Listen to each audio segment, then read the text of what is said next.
of Mera. And all the matters, all the questions in terms of what my Honorable Mbaya is trying to claim, that Mogoka is harmful, Mera is harmful, these are questions which can be answered by a government institution known as Institutes of Mera under the University of Meru, where we have researchers or professors doing the research in matters Mogoka, matters Mera. And not only the chewing of Mera, but also value addition of Mogoka and Mera. They have been found, there are research which have been documented and actually published in scientific journals on the benefits of Mogoka, the benefit of Mera. There are scientific published journals from Meru University, also from the School of Biochemistry, Kenyatta University, done by one Professor Mario Pierongoge, who is a very good researcher now, the acting dean of School of Applied and Pure Sciences, Kenyatta University. He has done research on Mogoka and Mera and medicinal value of this crop. So we may want to give a negative publicity of a very important plant which cannot not only have economic benefit to the household in all those counties I've mentioned, but also as medicinal values in diseases. I'm not an expert in that section, but there are professors who have found some of medicinal values for Mogoka and Mera. Thank you, Honorable Speaker. To Robert Mbui. Can I be careful not to make. Yes, go on and answer Robert Mbui's. Can I have a photo of Honorable Speaker? Let me give a disclaimer. I want to withdraw the issue of medicinal values as far as diabetes is concerned, because I'm not an expert, but I know there are published journals which can be submitted to this honorable committee on medicinal benefit of Mogoka and Mera. Go to Robert Mbui. Yes, Owen. Just a quick one. Honorable Speaker, I want to put it to the nominee that he used his privileged position in the delegated committee to push for a definition of a word of Mera in the statute, and for me that is legislative mischief. And Honorable Speaker, there is no way that a twig is the same as a leaf, because Mogoka is a leaf, the other one is a twig, and I think he needs to. And when the youth take this Mogoka, what medicinal value do they get? Honorable Speaker. Go ahead and answer. Thank you. Did you use your position in the committee to advance a selfish interest? No, Honorable Speaker, I never did that.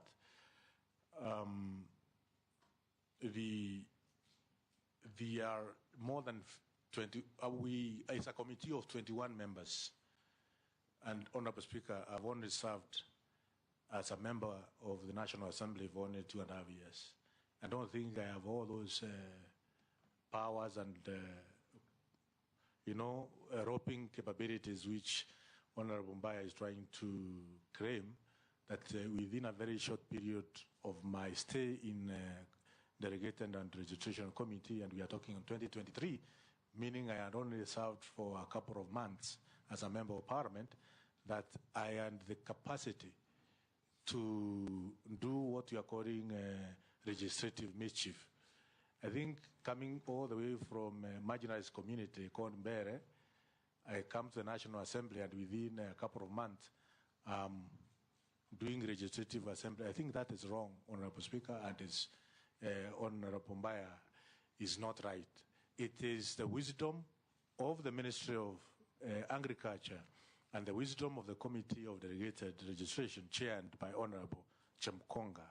So it necessary and fit, and within the statutes, the legal Go to the frameworks. next question.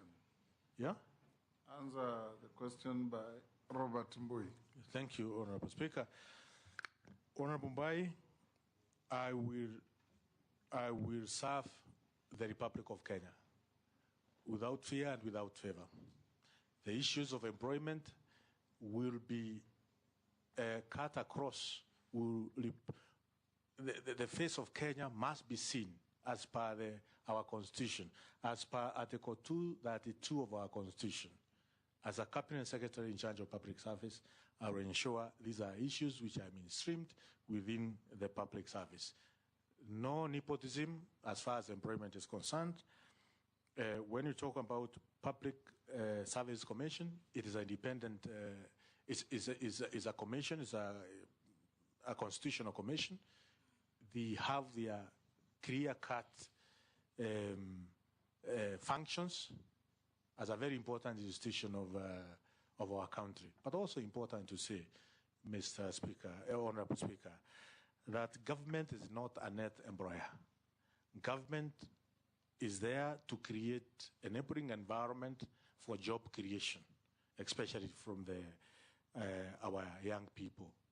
And that is what I will endeavor to do, that public service create an enabling environment. If it's a businesses which are coming to seek services in government in terms of business registration, at the moment it's about a week or so for a business to be registered. I will endeavor to ensure it is registered within the same day. Public service delivery, so that we can be able to create more jobs within all the sectors of our economy. Thank you, Honorable Speaker.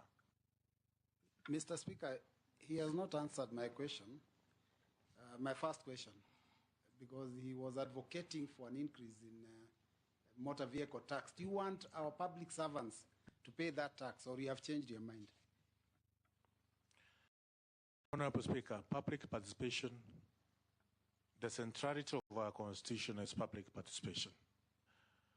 We may come as an executive with an idea in terms of taxes correction, but when we do public participation, we get a different answer or a different opinion from the Kenyans, from the public. So, centrality of our Constitution is public participation. It was very clear when public participation was done that indeed that was not appropriate tax. And I abide with the people of the Republic of Kenya. They are supreme.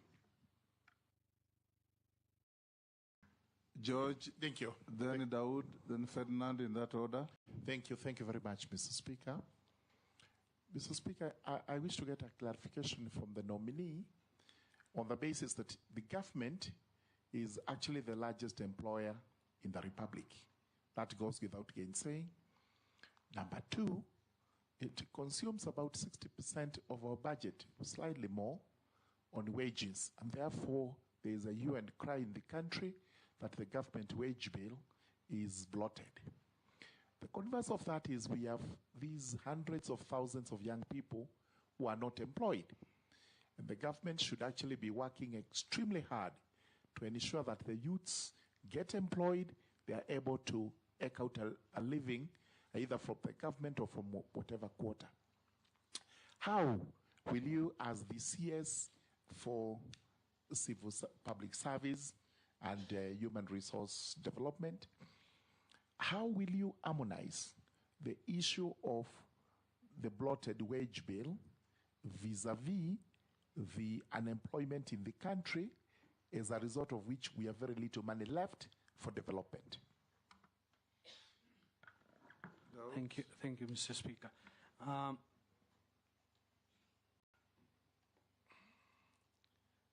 If the nominee is ready, can I? We've heard a lot about ghost workers all over the public service, in the counties and all that. How do you intend to tackle the ghost worker phenomenon in the country so that we can reduce the wage bill? Secondly, there is a bill in Parliament which seeks to take away some of the powers of the Public Service Commission. What is your take on that? if you are aware, and if you're not, there is a bill which I took to Parliament, the Public Service Principles and Values of Public Service, which says each and every year you're supposed to submit a report on how we have done the public service, regards gender, minorities, disabled, and all that. Because we've not had that report for a long time. How are you going to tackle? Those are 3 questions. Thank you. Ferdinand. My friend is Geoffrey. We normally joke around with you. He's also a friend. But now on a more serious case, not joking. We joke quite a bit with you. First of all, the civil servants, I think it's just related to what other members. You're not come out very specifically. Civil servants are really not motivated. And now with that energy of yours, you go to become a minister, hopefully you will. How are you going to assist the civil servant to be motivated in their services? Because first of all, salaries are not very good, and you know that very well. And so most of the civil servants you go around are very motivated. How are you going to do that? We want to bring this country to where it was years back. The other one is that so very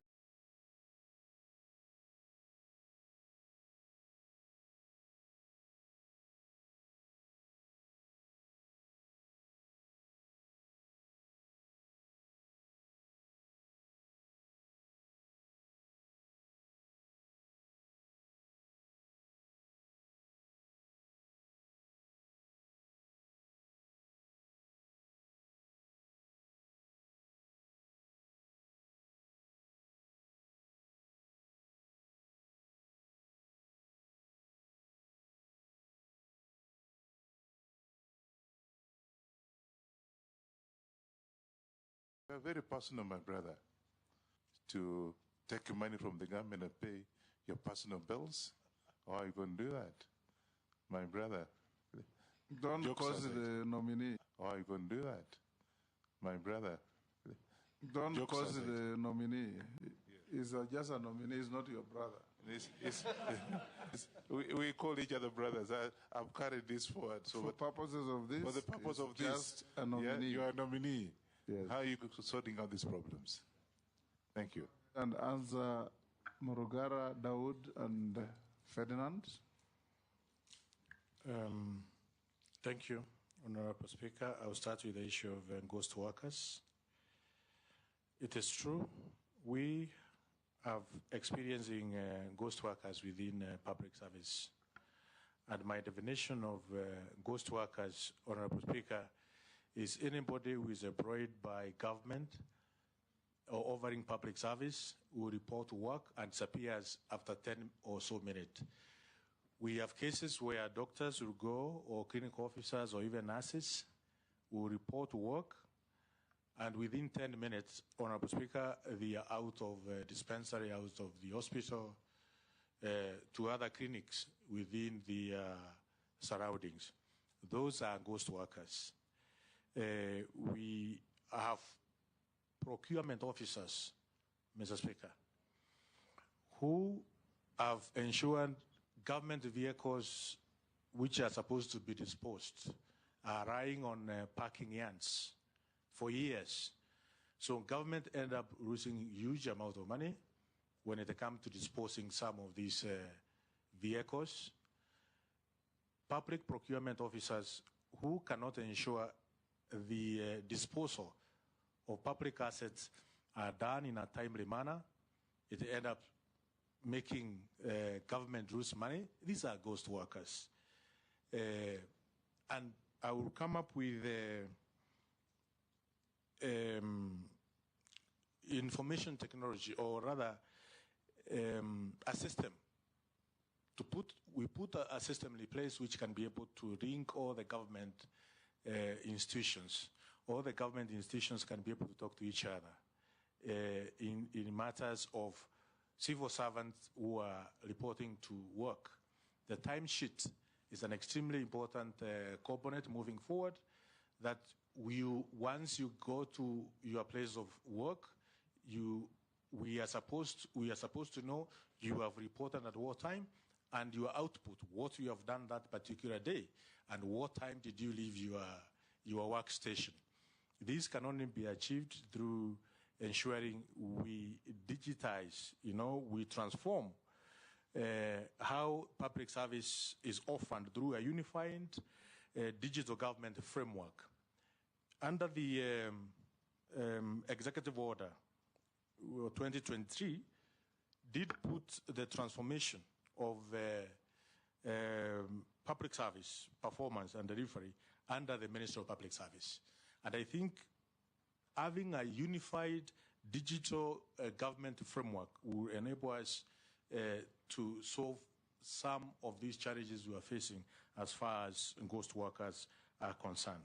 And it will help us in cutting the costs, in ensuring the service delivery is timely, is effective, is is effective, not only effective, but also time-bound.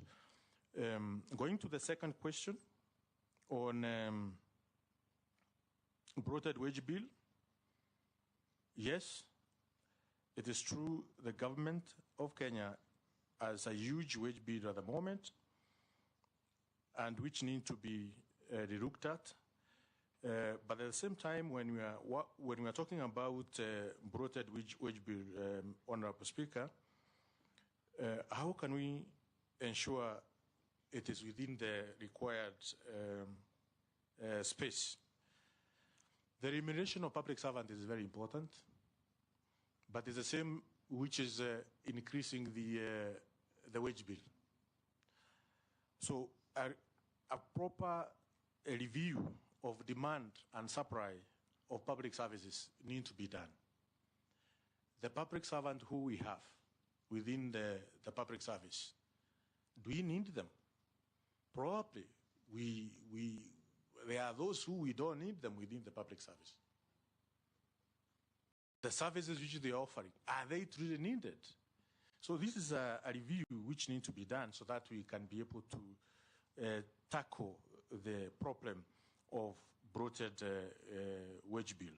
But also, we need to automate the monitoring system to ensure attendance and output are commensurate. Because if you go to the office and you do nothing for the 8 hours, your output is zero. You don't need to be paid any coin from the taxpayers' money.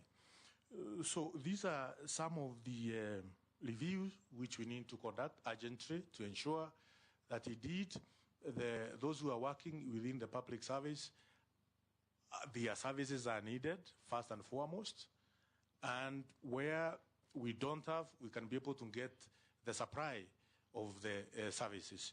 But also importantly, we need to unify and have a digital government framework, and I know at the moment the government is trying to digitize quite a number of services, but they are still disjointed.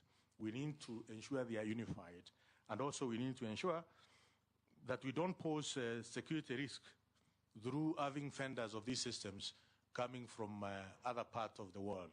We need to develop our local solution to ensure we don't pose security risk to our very vital information. So it must be a coordinated, sovereign, and cost-effective approach in terms of unifying a digital government framework. The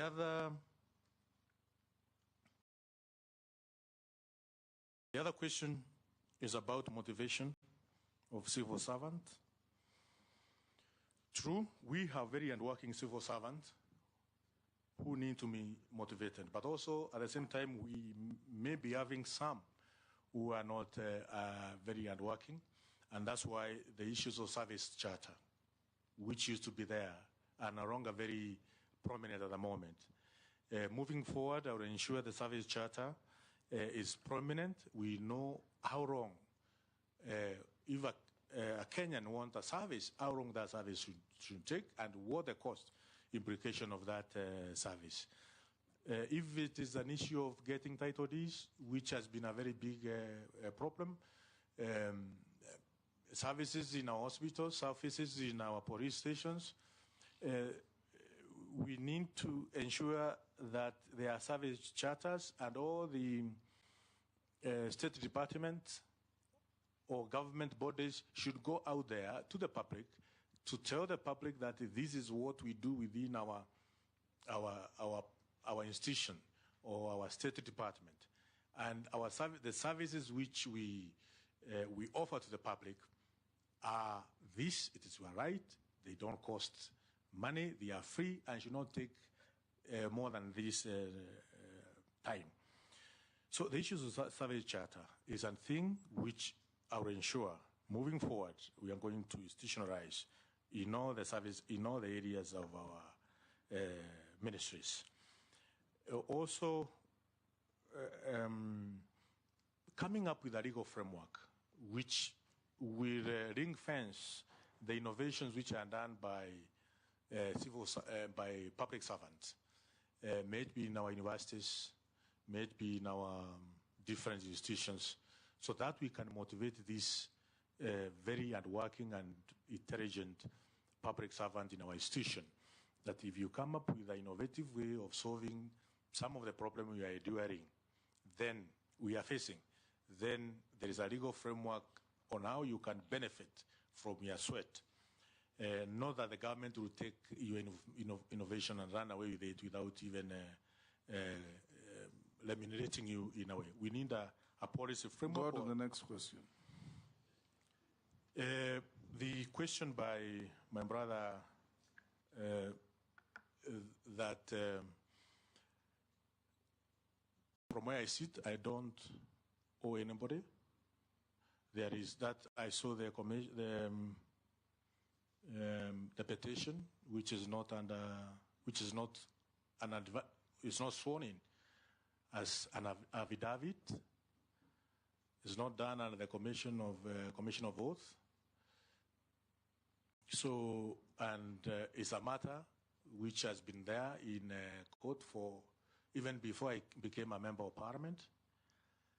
And Mr. Speaker, I would not want to comment on a matter that is which is active in court. You can answer his question whether you'll use your position to spend public resources Thank you. to meet personal obligations. Thank you, Honourable Speaker. No, I will not spend government resources or public resources to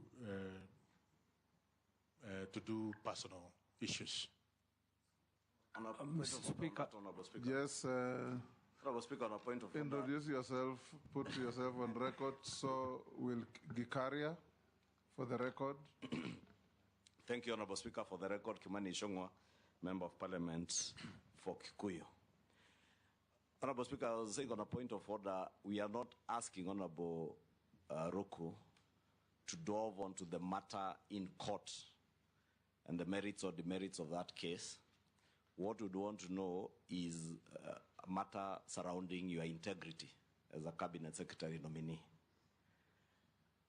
Are there instances then, even on that matter in court, where you have defaulted in paying rent owed to a landlord whose house you occupied, and have you settled that debt? Because I think that is a matter that Member for Kwanza was trying to allude to, because again we cannot hide behind the sub judice rule that is a matter before court and the technicality of the matter not having been on a sworn affidavit. We therefore want to know, have you defrauded anybody, whether on rent or on any other matter, because the matter touches on your integrity as a public officer? Thank you, Honourable Speaker. I can confirm I have not defaulted or defrauded anybody on matters rent or matters concerning private business or private engagement. But we have very crooked people out there who may want to defraud you just because they think you have this title. Now they come up with all manner of claims. That's why, Honorable Speaker, I categorically say no to some of such individuals. Yes, Caleb. Yes, Daud, which one? My question about the Public Service Commission, being an independent commission, I asked you whether you are aware of changes which are being made to the Public Service Commission, and if you are appointed, will you interfere with the Public Service Commission roles? Honorable Speaker, I confirm that the Constitution of the Republic of Kenya is clear on the functions and mandate of Public Service Commission, and I will abide by the Constitution of Kenya without interfering the mandate and functions of Public Service Commission. However, thank you. Caleb, Yeah. then Mishi, then Shuria. Yeah, thank you. I wish you were as brief as that. You'll have moved faster. Speaker, I just have two questions. One, the office that you are going to occupy, if you are approved by this committee, requires a person of high emotional intelligence. And you've seen previously public officers, after they're either impeached or fired, they come out and release information to the public, information that probably the public ought to have known while you are serving in that office. But we get treated to these theatrics after you've left the office.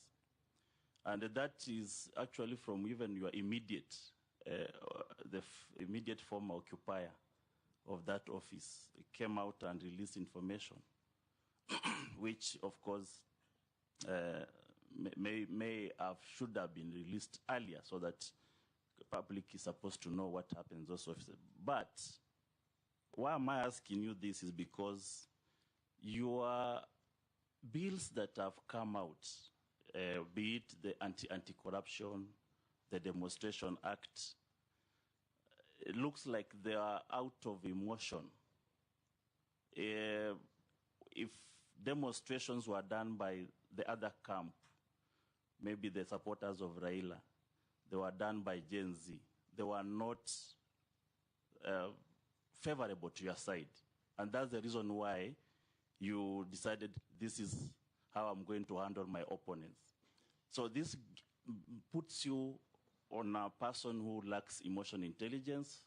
You act out of emotions, and this is a position that requires a person of high integrity as well as emotional intelligence.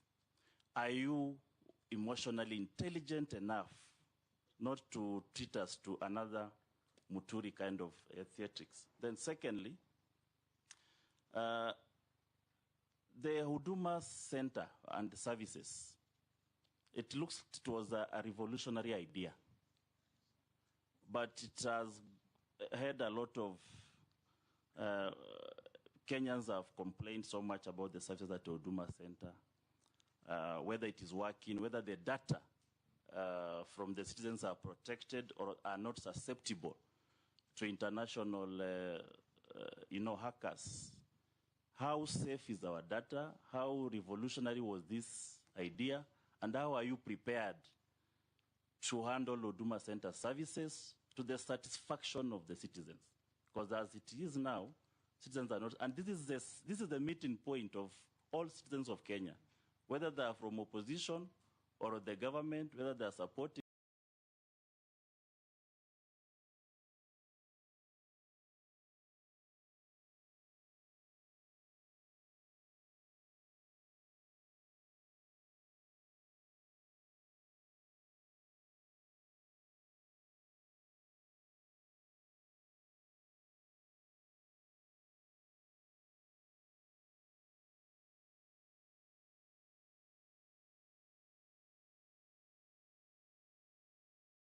or not, this is the meeting point of citizens. Direct recruitment powers Commission. So for you, my question is, what is your perspective on this? Do you believe other public officers should pursue similar autonomy in their recruitment processes? Do you also think that this can assist in fighting corruption in terms of public recruitment, especially in the issue of nepotism and tribalism? That's my first question. My second question, what are your views on the proposal to amend the Constitution to reduce the number of elected and appointed public officials to alleviate physical pressure caused by the public sector wage bill? Thank you, Honorable Chairman. Thank you, Commission. Next, Sharia.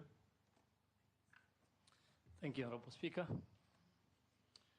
To the nominee, strategic planning is crucial in realizing new policies within the public service. It guarantees that government agencies function efficiently and effectively while remaining responsive to the needs of the citizenry. What is your experience, if any, in strategic planning and policy formulation? I thank you, Honorable Speaker. Thank you. Can you answer those three? Thank you, Honorable Speaker. The emotional stability. Yes, Honorable Speaker. I'm able to,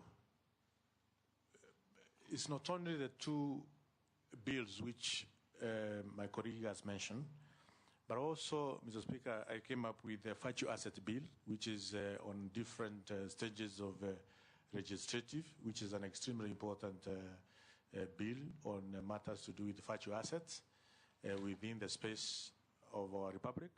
I also came up with the election amendment bill, which is also in different stage, as well as sustainable development bill,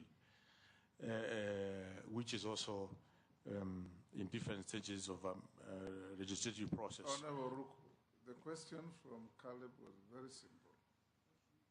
Do you have high emotional intelligence or not? And was your proposal to amend the demonstrations law driven by what word did you use? Lack of emotional intelligence. It's as simple as that. Okay. Thank you. Yes. It was not driven by lack of emotional intelligence, Honorable Speaker. Then go on and answer him about Huduma centers. Thank you, Honorable Speaker. Yes, Huduma centers have revolutionized the way government services are offered in Kenya, and we need to move with speed and ensure we have a Huduma center in each and every constituency or in each and every sub-county in Kenya. At the moment, we have about 52 Huduma centers, and we have 290 constituencies. So we have quite a number of constituencies without Huduma centers, and we need to our fast track with, of course, the National Assembly to ensure we have necessary resources for the Huduma centers across the Republic of Kenya. Also, we need to bring in other services within Huduma Center. At the moment, we have almost 30,000 services which are offered virtually or on a digital platform. But when it comes to the bidding systems, we need to enhance the bidding system when Kenyans are paying. We don't want to have a situation where there is even cash handling at whatever service which is rendered by government. On issues to do with strategic planning, yes, I served as a trustee of Water Sector Trust Fund, and our strategic plan is a purview of the board, and I was one of those who went through the process of having developing a strategic plan for Water Sector Trust Fund in the year 2015. Also, as a member of parliament, it's a requirement for every constituency in the Republic to have a 5-year strategic plan, which also I developed from Bere North constituency, as well as policies. In terms of Wage bill, I think I talked about the wage bill. Yes, we need to conduct a review of the public servant and the public services which are offered and know whether we need some of them or not. And we see how we can cut down the wage bill, but at the same time remunerating those who are doing a good work or good work within the public service. But we need also how to take care of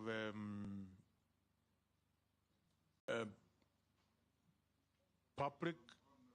His question was, can you remind? Honorable Mishi asked that your predecessor supported autonomy for the AG's office to recruit on their own.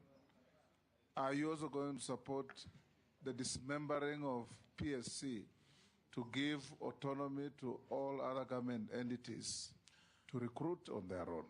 My approach, Honorable Speaker, is to come up with a unified digital government where all bodies within the government, whether it is police, National Police Service or Judicial Service Commission, all the recruiting agencies, we have about 1 million employees or public servants who are in county government, in Teacher Service Commission, in the military, or that we can be able to have a unified digital government where everybody or every institution knows what is happening in an institution called Central Bank, knows what is happening in another institution called Attorney General, chambers, or in whatever the government institution it is. So there is a way we can have a unified a digital government through employing innovations that we need to talk to each other, and every institution has an autonomy of carrying out their mandate properly, but within the laid down public service regulations. Point of order, Speaker. Point of order. Of course, it's our colleague, but Honorable Ruku, why don't you be just direct? The question was, are you supporting dismantling of public service recruiting and allowing everybody to recruit or not? This idea of digitization, how does that come into that question of answering? Honorable Ruku. Honorable Speaker, I said I will abide by the functions stipulated on the Constitution as far as Public Service Commission is concerned. Sufficient. Yes. Can we have Raso, Mole, and then Naisula?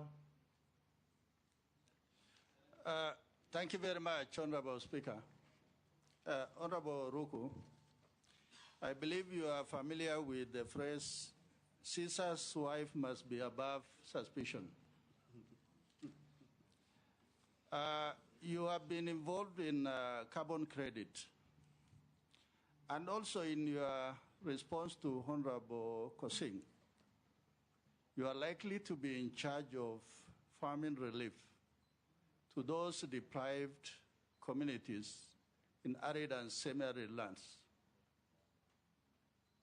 My question is, are we going to trust you that you sitting at an elevated position are not going to enrich yourself or those around you? My second question is, going through your CV, I note that you have not worked with mainstream government. And further, you have worked with foreign governments here in Kenya by association or by doing business with them. Are you familiar with Official Secrets Act? And if so, how will you be bound by it? Thank you, Honorable Speaker. Mule. Thank you very, Honorable Speaker. Nominee, first I want to pick from where Ichung was left on the issue of integrity. And I've heard you say very clearly that you don't owe anybody. I just want to remind you, you are before this committee under oath. And if we sit down as a committee and we find that you lied to us, how do you want us to treat you as our colleague? Secondly, in the realignment of the government, it's perceived that everybody joining cabinet is an expert, and it can be alluded for the last nominations we have done. Are you experts in public matters? And what is your expertise? Thank you. Naisola? Thank you, Chairman.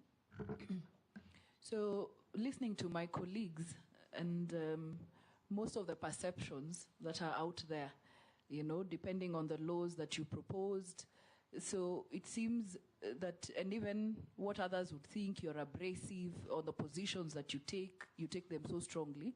I'd be keen to hear from you what leadership skills you'll be bringing to the table, from hearing from you, and not just the perceptions that probably we have or colleagues might have that you'll be bringing to the table. Secondly, the issue of interns in public service. There's a program that's going on that interns are recruited for a year, and after the year, they go back to look for employment. I would like to hear what is your take on the absorption of interns into the public service after they finish their internship. Thank you. Can you answer those three? Thank you, Honorable Speaker. On matters carbon credits, I did not understand. How did it come in? I was asked by Russell, he asked you, you are going to be in charge of distribution of relief, food, and other relief materials. Are you going to use your position, if you are found suitable, to enrich yourself? No, Honorable Speaker, I will not use my position to enrich myself. That was your question, Honorable Russell. Now go to Mule. There is a second part of my question. Yes. And it has to do with the Official Secrets Act. Yes. I will be I will abide by the oath of secrecy as a public servant and as a cabinet secretary. Now go to Mule. Have you lied to this committee? Honorable Speaker, I have not lied to this committee. What was your second question? On what is your expertise Honorable and Speaker, suitability for the office to which you are nominated? I have served as a member of parliament, which is a public office, for 2.5 years, and a very rigorous office for that matter. And as I said from the beginning, I am subjecting myself to Article 10 of our Constitution to ensure I serve the people of Better North with commitment and dedication, where we have done a very commendable job in terms of administering bursaries, doing our schools, and anything that is within the mandate of member of parliament as far as the people of Better North whom I represent. Go to Naisola's question. In terms of leadership, I'm very firm when it comes to what I believe in, and I think as a cabinet secretary, I will serve the people of Kenya firmly to ensure service delivery trickle down to the very remote places and corners of the Republic of Kenya, and they are done timely and efficiently in all corners of the Republic of Kenya, firmly. Yes, Robert?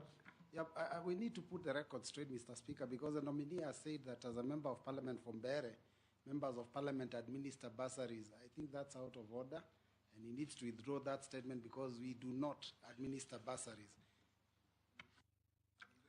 We give oversight. You know, we oversight to ensure no discrimination whatsoever. Yes. Thank you. And I have performed that excellently, Honorable Speaker. Majority Leader Hold, Gikaria, introduce yourself. You came late, then ask one question, Then we close with And the interns. Thank you. oh yes, absorption of interns. It is true the internship is done between 6 months to 12 months at the moment, and we need to enhance the internship program in terms of once you finish the internship, what happens next. At the moment, there's no even certification which they are getting. I will ensure any young person who has done internship with the public service gets certification, and we put as an added advantage in terms of recruitment in other government institutions that if you have served as an intern, you have an added advantage to get a job if you do qualify for the role which you have applied. Thank you, Honorable Chair, and my apologies. Honorable, my name is David Gikaria. I represent Nakuru Town East constituency. Thank you, Chair. Mine is about productivity from the public servants. Honorable Chair, occasionally it's a policy, a labor law policy where a worker has to go on leave. Honorable Chair, I've been looking at some reports from the Public Service Commission. Thousands of public servants.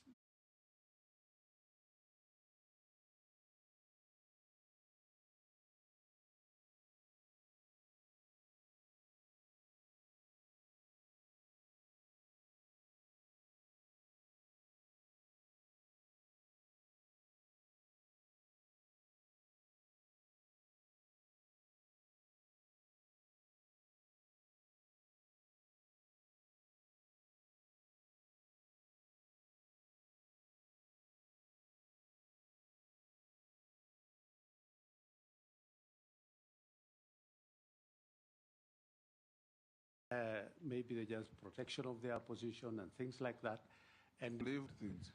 so what I'm just saying, Honorable Speaker, is what is he going to do to make sure that public servants proceed on their leave on time, mandatory leave? Thank you. Yes, Ruku. Honorable Speaker,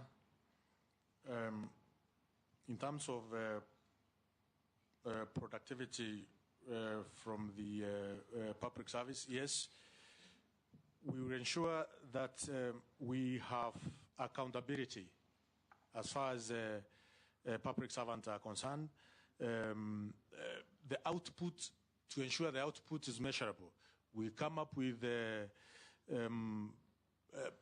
such innovations as timesheets, which shows that indeed you have gone to workstation and you are doing as per the required of your workstation of your or other service which you are offering to the public. So these will be tools, some of the tools which we will use to measure your output, and in that case to ensure you are productive within your work station. And this should be mainstreamed across all the government institutions or all the government ministries. For instance, I can give an example, if you allow me, Honorable Speaker, that in judiciary, we have a prosecutor, we have an investigator, we have a magistrate, and if one of them is out of the workstation, one of them does not do his or her job properly, then the entire process is derailed. So we ensure that if you are on a case, an investigator, you do your investigations timely. If you are a prosecutor, you don't go to a magistrate and request 2 months to do the investigations, you know. So that Kenyans can have value for their money. On retirement, the policy at the moment is that once you reach the age of 60, you should proceed to retirement. We'll ensure the process is, the system is digitized. We know when you got into employment, when your date of birth, and by the time you are hitting 60, unless the very specialized skills which may be required within the public service, of course, through the recommendation Public Service Commission, that you may have 2 years probably of the service. But at the same time, we need to synchronize, because when you talk to the universities, professors retire at the age of, I think, 70. When you talk to judiciary, judges retire at the age of, I think, also 70. So we need to harmonize the retirement age. No, I have not said 270. I'm saying there's need to relook the harmonization in terms of which is the right age, depending on the skills which you have for retirement. There should be skills based. Majority Leader. Thank you, Honorable Speaker. Honorable Speaker, mine will be two very quick ones. One in relation to what I think either Robert or the member for Matungulu had asked on your experience. Because you've only served in public office for just 2.5 years. From your CV and everything, all the documents you've submitted, you've only been in public office as a member of parliament for the last 2.5 years. And you're now transitioning from elective office, having served only for 2 years, to an appointive office in the executive. We have seen in the recent past people who served for one term of parliament and transitioned to the executive become extremely arrogant, overbearing on other leaders, holding especially members of parliament with contempt.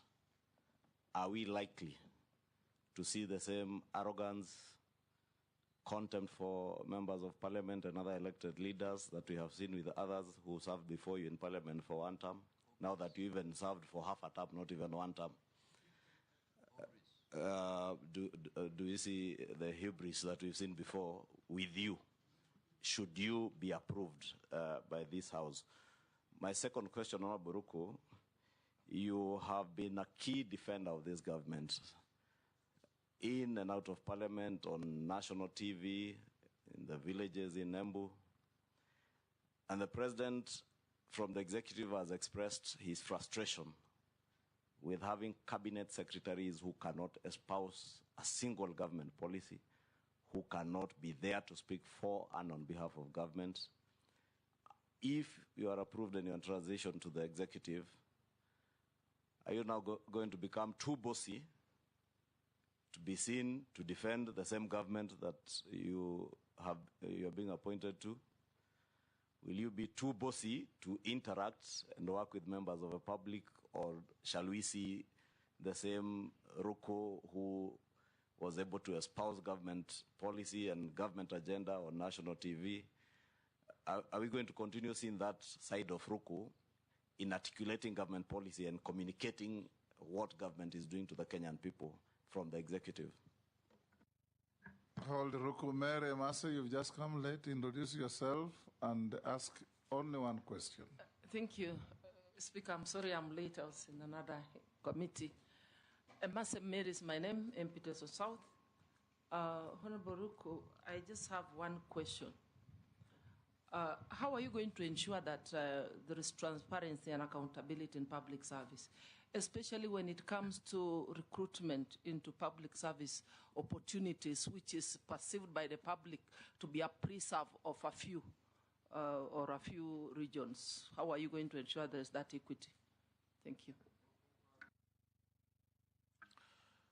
Thank you so much. For Honorable, I must say I responded to that, Honorable Speaker, that the Constitution, Article 232 and 10 of our Constitution, I will abide by that to ensure no nepotism, no corruption as in employment, and more so within the public service. I'll go out of my way to ensure Article 232 is well followed. The question by the Honorable Kimani Ichung'wah, the Leader of Majority, I will work very closely with the leadership of the Parliament, National Assembly, and both Senate, in terms of the committees, the departmental committees. The question was, will you be bossy, condescending, and arrogant? I will not, Honorable Speaker. You will not see such kind of character from me.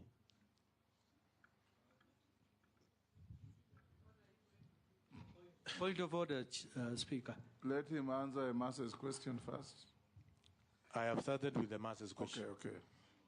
Number 2, from Honorable Kamani Chungwa, yes, I will continue articulating the government policies, the government project to Kenyans, because the Ministry of Public Service cut across all other ministries.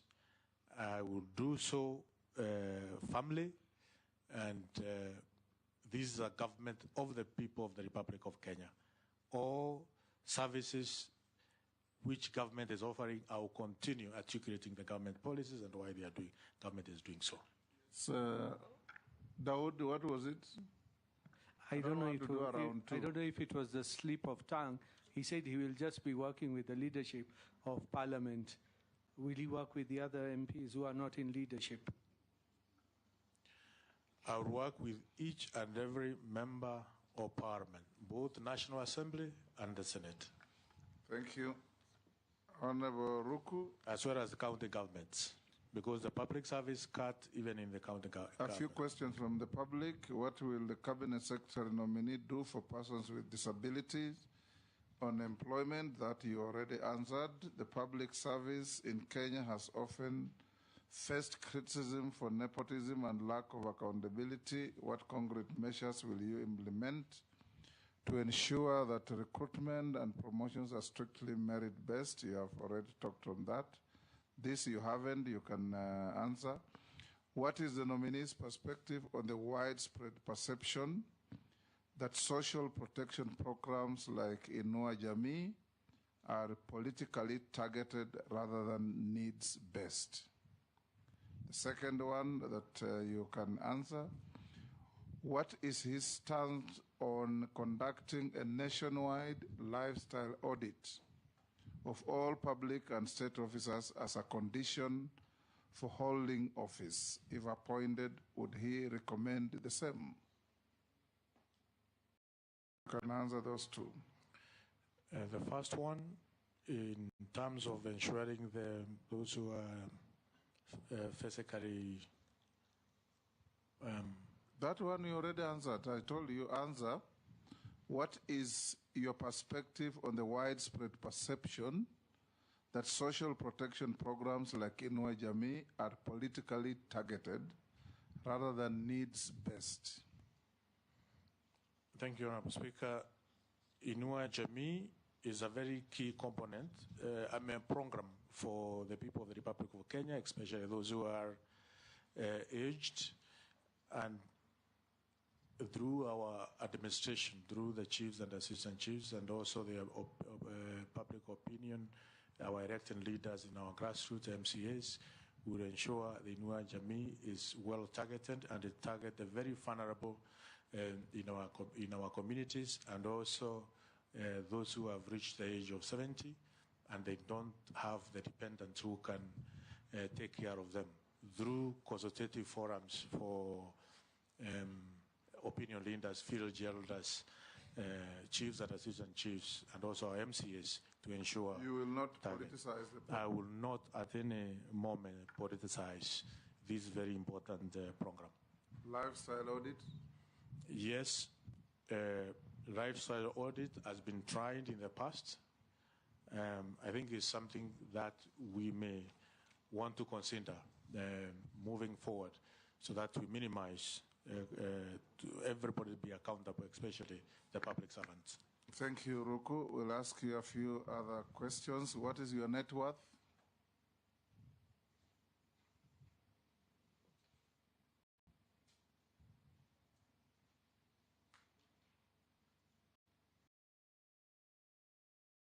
Thank you, Honorable Speaker. Land and buildings, about 40 million. Family residence, 60 million. SACCO and savings, 15 million. Share from private company, 250 million. motor vehicles, about 12 million, a total of 377 million. Have you ever been convicted of an offense in a court of law? No. Have you ever been adversely mentioned in a parliamentary committee report? No. Do you hold any office in any political party? No. You're not an official of DP? I'm not an official of DP. I'm a member. Have you ever been dismissed or removed from office for contravention of provisions of Article 75 of the Constitution? No. We have received your documents that have been cross-checked with what we have and have been found in order, so we can now release you to go to your other duties. I thank you, Honorable Speaker and Honorable Members, for this opportunity to interact with this very important committee and also with Kenyans. Thank you so much. Thank you, and may you have a good afternoon.